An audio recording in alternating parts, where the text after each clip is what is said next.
Today we're reviewing Four Roses limited edition bourbon. This showcases some of the oldest products that come out of the Four Roses distillery. Now, how is this year's batch? Let's find out.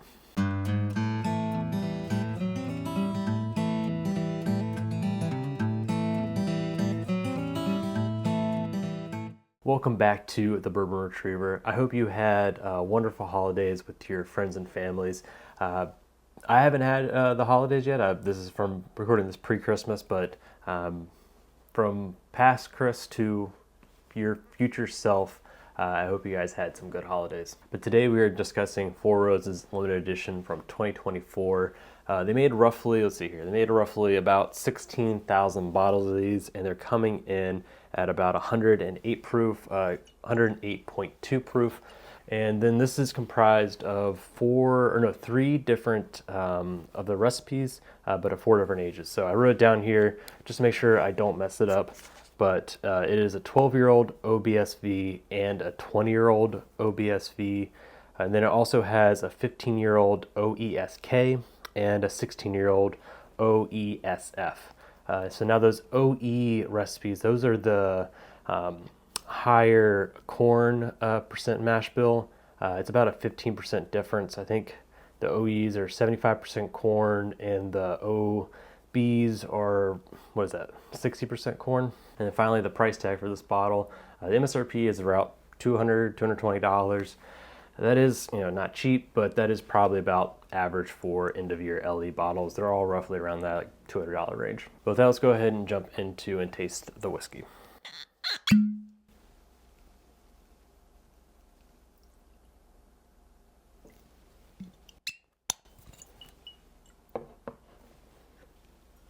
Cheers. All right, that is very weird. I've had this now, this is my third time having this pour, and this note is actually the first time it's come up for me. It's almost like an orange marmalade note, like a freshly squeezed orange, like you might have in an old fashioned. I did not get that before. That is kind of surprising. And then you definitely get that sweet oak. This is a nice aged product with some whiskey in there being up to 20 years old, so you definitely get that nice oak undertone. It's not over oaked. Like, it's nothing near the 23. The 23 had, I want to say it is the oldest whiskey they put out there. That was in the 23, and that one had a much more oak forward prominent note. Whereas this one, it's there, but it's not quite as in your face as that batch.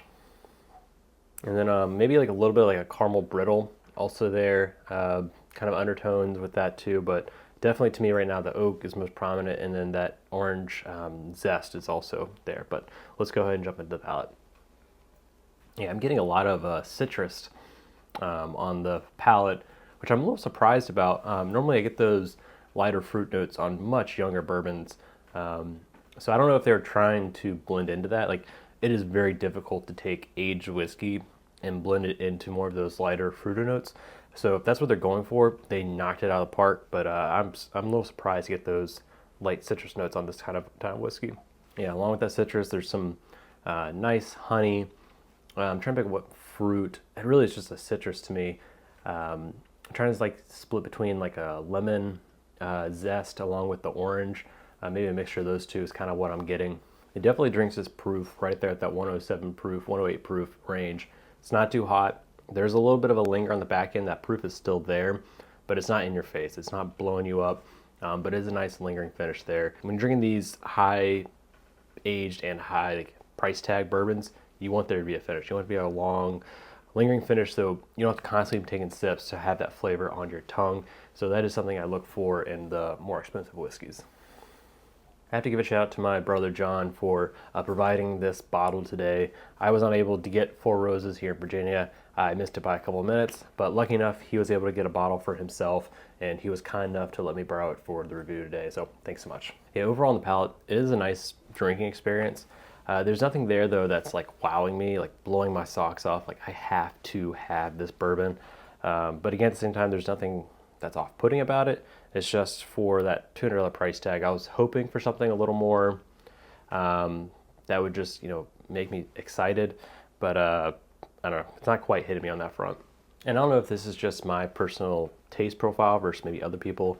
Like, I typically don't like the Four Roses single barrels, the barrel proof ones that are roughly about $100.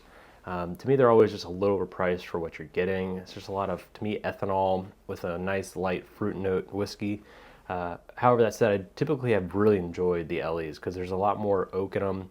They're more complex. There's more things going on. So traditionally, every year I am hunting the LEs because to me they are, I think, really good bourbons. But even though this has older aged products in it, to me this tastes a lot more in line with maybe a really good Old Forester single barrel than closer to some of the better LE products they put out. Before I get into my final thoughts on the Four Roses LE from this year, if you're enjoying this content, hit that subscribe button. That way you don't miss any content going forward. For example, I'm about to put out my best whiskey of the year list.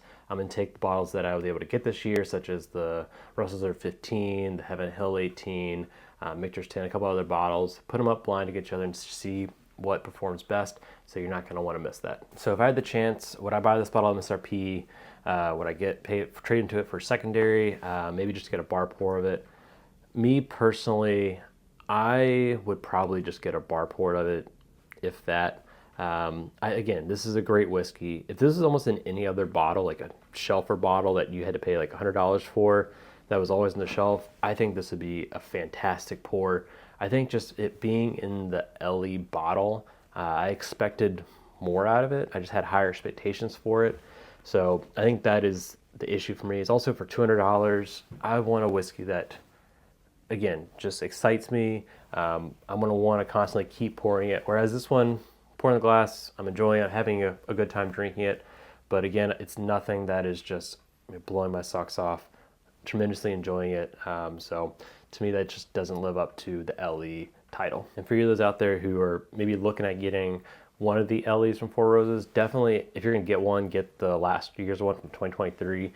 That one was phenomenal. Probably the best one, in my opinion, that they've probably almost ever put out. I really enjoyed it. But again, I also really enjoy oak notes, so that might have just been my personal palate. So that's my review of the Four Roses LE from 2024. If you're enjoying this content and you want to see other ones like it, make sure you check out this video or this one. And until next time, cheers.